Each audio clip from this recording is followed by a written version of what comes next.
राहुल गांधी मार्च 2025 में गुजरात दौरे पर गए थे और गुजरात में राहुल गांधी कांग्रेस को दोबारा मजबूत करना चाहते थे और इसके लिए उन्होंने संगठन को लेकर कई ऐसे बयान दिए जिसके बाद संगठन में ही भूचाल आ गया।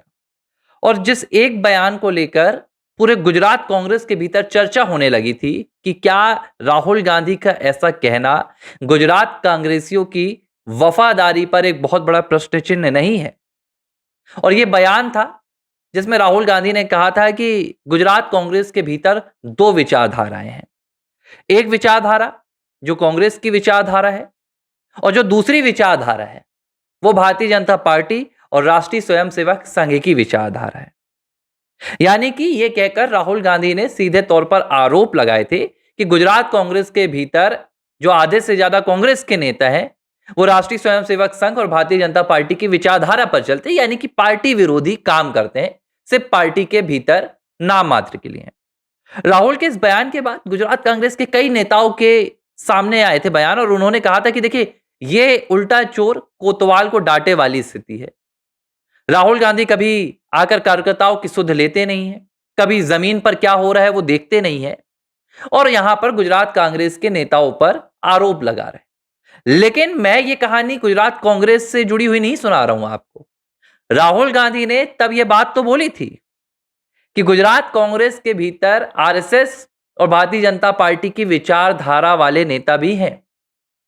लेकिन राहुल गांधी भूल गए कि इसी आरएसएस की विचारधारा वाला, भारतीय जनता पार्टी की विचारधारा वाला एक नेता उनकी पार्टी में मुख्यमंत्री भी बना बैठा है और यह कोई और नहीं, तेलंगाना के मुख्यमंत्री रेवंत रेड्डी हैं। और यह बात मैं क्यों कह रहा हूं, क्योंकि जो रेवंत रेड्डी का शुरुआती दौर रहा है, जो रेवंत रेड्डी ने अपनी राजनीतिक शुरुआत की थी वो उन्होंने स्टूडेंट लाइफ से की थी और जब वो कॉलेज में चुनाव लड़ते थे तब वो एबीवीपी के छात्र थे, एबीवीपी के नेता थे, अखिल भारतीय विद्यार्थी परिषद जो राष्ट्रीय स्वयंसेवक संघ की एक इकाई है। अब देखिए इस नजारे से देखें, इस नजरिए से देखें तो फिर तो भाई रेवंत रेड्डी के भीतर भी राष्ट्रीय स्वयंसेवक संघ की विचारधारा है। और आज मैं रेवंत रेड्डी के उस 2006 के पहले वाले कार्यकाल की चर्चा क्यों कर रहा हूं, क्योंकि 2006 से रेवंत रेड्डी ने निर्दलीय चुनाव लड़ना शुरू कर दिया था। इसके बाद 2007 में उन्होंने टीडीपी ज्वाइन कर ली थी और इसके बाद 10 साल बाद वो कांग्रेस पार्टी में शामिल हुए थे। लेकिन 2006 से पहले वो राष्ट्रीय स्वयंसेवक संघ की एक इकाई अखिल भारतीय विद्यार्थी परिषद में अपनी नेतागिरी करते थे। ये बात राहुल गांधी भूल गए। अब बीते दिनों एक तस्वीर आई है, यह तस्वीर हैदराबाद से आई है जहां एक कार्यक्रम आयोजित किया गया था। यह कार्यक्रम रामोजी एक्सीलेंस अवार्ड का था। इस कार्यक्रम में रेवंत रेड्डी के साथ भारतीय जनता पार्टी के गठबंधन में दल टीडीपी, चंद्रबाबू नायडू साथ बैठे नजर आए, टीडीपी मुखिया। और सिर्फ साथ बैठे नजर नहीं आए, मुस्कुराते हुए, हंसते हुए, और दोनों की जुगलबंदी को देखकर रेवंत रेड्डी की और चंद्रबाबू नायडू की कोई यह नहीं कह सकता कि दोनों के बीच में कोई पार्टी या कोई वैचारिक मतभेद है या किसी तरह का कोई बैर है। दोनों मुस्कुरा रहे थे और यह तस्वीर सोशल मीडिया पर जब वायरल हुई तो एक चर्चा और शुरू हो गई। चर्चा यह शुरू हुई कि जो कर्नाटक में नवंबर क्रांति की संभावनाएं जताई जा रही हैं, क्योंकि एक बहुत बड़ा कैबिनेट का रिसफल हो रहा है और इस रिसफल में डीके शिव कुमार को हाशिए पर ले जाने की पूरी तैयारी कांग्रेस कर रही है, क्योंकि डीके शिव कुमार ने भी एक गलती कर दी थी कांग्रेस की नजरों के सामने, जो उन्होंने अपनी विधानसभा में नमस्ते सदा वत्सले मातृभूमि सुना दिया था, संघ प्रार्थना को गा दिया था। भाई संघ की वो प्रार्थना जो कह रही है कि नमस्ते सदा वत्सले मातृभूमि, हम इस मातृभूमि की वंदना करते हैं, ये गांधी परिवार को स्वीकार नहीं था।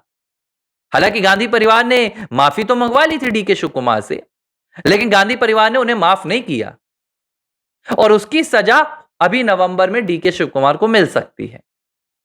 और इस बीच जब नवंबर क्रांति की चर्चा कर्नाटक में चल रही है तो दक्षिण के ही दूसरे राज्य तेलंगाना से इस तस्वीर का सामने आ जाना जहां रेवंत रेड्डी और चंद्रबाबू नायडू एक साथ हंस रहे हैं, बैठे हुए हैं, आपस में चर्चा कर रहे हैं।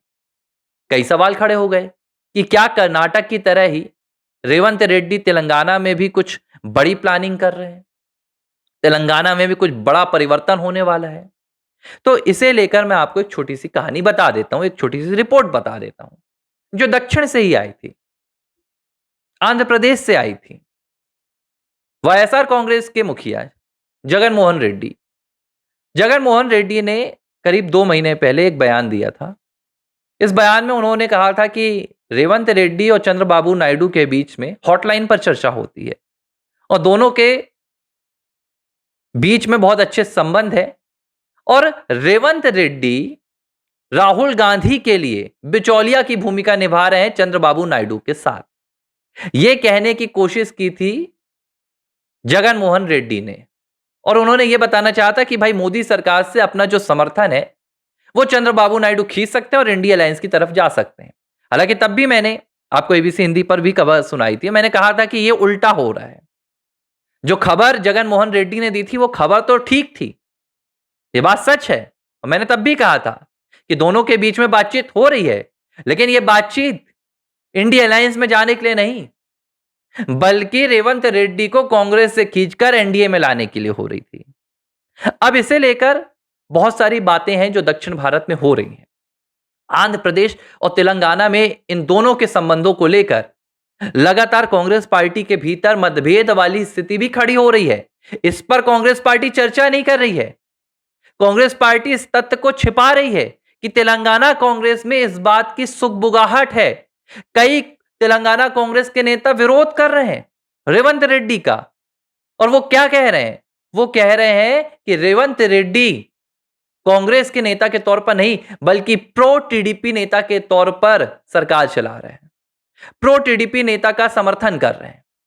इसमें एक कहानी यह भी आई थी, एक अखबार का विज्ञापन देना था, तेलंगाना सरकार को अखबार पर विज्ञापन देना था राशन कार्ड के वितरण से संबंधित, और यह विज्ञापन 2 ऐसे अखबारों में दिया गया जो चंद्रबाबू नायडू के समर्थित अखबार हैं। इसे लेकर भी विरोध हुआ कि भाई आप चंद्रबाबू नायडू के प्रति इतना ज्यादा क्यों अपना व्यवहार निभा रहे हैं। अब जिन्हें नहीं पता उन्हें मैं बता देता हूं कि चंद्रबाबू नायडू को रेवंत रेड्डी अपना राजनीतिक गुरु मानते हैं। 2007 से 17 तक चंद्रबाबू नायडू के नेतृत्व में ही रेवंत रेड्डी ने राजनीति की एबीसीडी सीखी है और इस बात को रेवंत रेड्डी कभी झुटलाते नहीं है।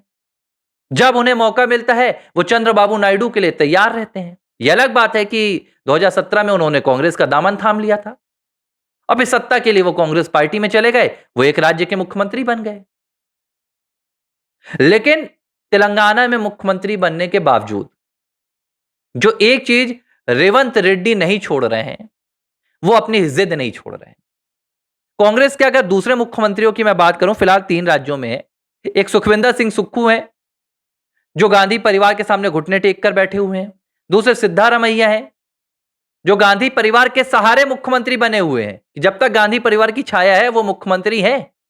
जिस दिन गांधी परिवार ने अपनी नजरें टेढ़ी कर दी, मुख्यमंत्री पद उनका चला जाएगा, क्योंकि डीके से छीनकर सिद्धारमैया को देने वाला गांधी परिवार था।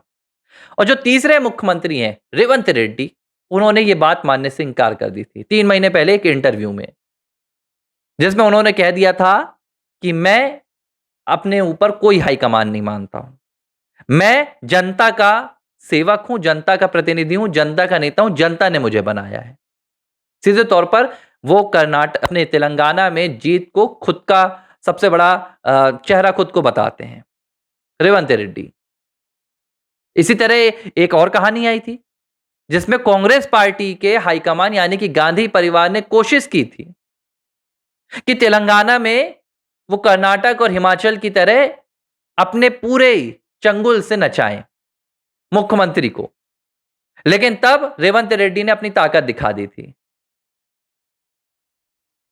और उन्होंने कांग्रेस पार्टी के हाईकमान के भेजे गए उस नेता को आंदोलन करने से तेलंगाना में रोक दिया था। उसके बाद से रेवंत रेड्डी कांग्रेस पार्टी की आंखों में गड़े हुए हैं और यह बात रेवंत रेड्डी जान भी गए हैं। रेवंत रेड्डी को यह बात समझ में आ गई है कि जिस दिन मैं कमजोर होऊंगा उस दिन कांग्रेस पार्टी मुझे ठिकाने लगा देगी और इसी ठिकाने लग जाने के भय से रेवंत रेड्डी चंद्रबाबू नायडू से नजदीकियां लगातार बढ़ा रहे हैं। अब खेल कब होगा ये देखने के लिए इंतजार करना पड़ेगा, लेकिन एक खेल है जो फिलहाल तेलंगाना में शुरू हो गया है और इस खेल का जो सबसे बड़ा खिलाड़ी है वो दरअसल रेवंत रेड्डी नहीं है, वो चंद्रबाबू नायडू है। और मोदी सरकार को गिराने के लिए जो पूरा विपक्ष चंद्रबाबू नायडू को खींचने में लगा था, क्योंकि 4 जून को जब नतीजे आए थे तभी राहुल गांधी ने फोन कॉल घुमाया था। सबसे पहले उन्होंने कोशिश की थी कि चंद्रबाबू नायडू और नीतीश बाबू को खींच लिया जाए, लेकिन दोनों ने इंकार कर दिया था। अब वही चंद्रबाबू नायडू दक्षिण में एनडीए को और मजबूत करने की कोशिश कर रहे हैं। वही चंद्रबाबू नायडू अब दक्षिण में कांग्रेस के लिए सबसे बड़ा संकट बनकर खड़े हो रहे हैं, जिनका अगला निशाना तेलंगाना के मुख्यमंत्री रेवंत रेड्डी हैं। तो यही भूल थी राहुल गांधी की, जो उन्होंने गुजरात कांग्रेस के भीतर तो संघ के जुड़े हुए नेताओं की पहचान कर ली, संघ की विचारधारा ढूंढ ली, लेकिन वो भूल गए कि उनके ही एक राज्य का मुख्यमंत्री राष्ट्रीय स्वयंसेवक संघ की एक विंग से निकल कर आया है और अब यही उनके लिए सबसे बड़ा संकट बन सकता है। एबीसी हिंदी न्यूज, आज ही जुड़िए हर खबर के साथ